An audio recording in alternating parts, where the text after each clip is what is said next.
Samedi 28 janvier, dans quelle époque, Léa Salamé a évoqué l'anniversaire de Christophe de Chavannes.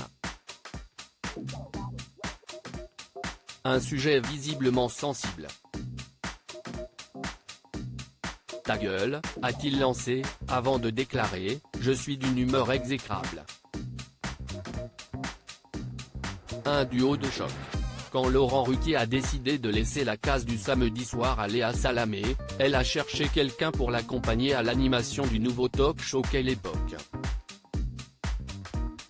Et elle a choisi Christophe de Chavannes. C'est moi qui l'a appelé, a expliqué Léa Salamé, dans TPMP, en septembre. On s'est retrouvé avec mon producteur et on s'est demandé qui on a envie de prendre. On a écrit 3 noms chacun sur petit papier, mon producteur et moi, et on s'est vu. On a donné notre liste de noms que je ne donnerai pas. Sur la liste de mon producteur il y avait De Chavannes, et évidemment De Chavannes sur la mienne. Moi j'étais fan, je le regardais dans les années 90.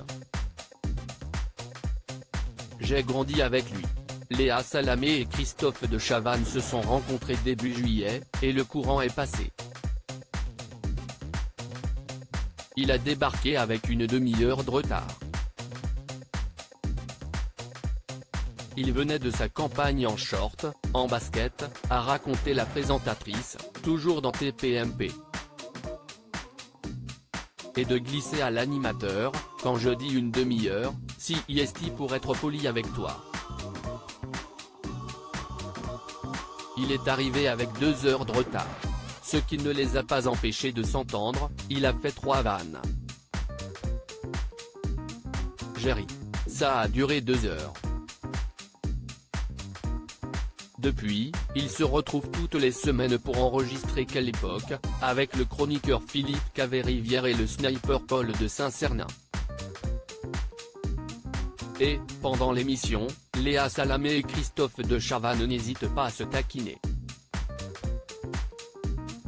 Pardon, c'est à moi que je me suis dit ta gueule samedi 28 janvier, au début de Quelle époque, Léa Salamé a accueilli Christophe de Chavannes en lui souhaitant un bon anniversaire, il a fêté ses 65 ans lundi 23 janvier. Ça va Christophe? Un an de plus? A-t-elle lancé.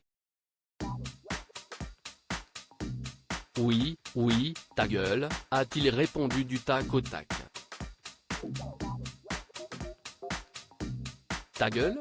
Enfin, s'est-elle exclamée.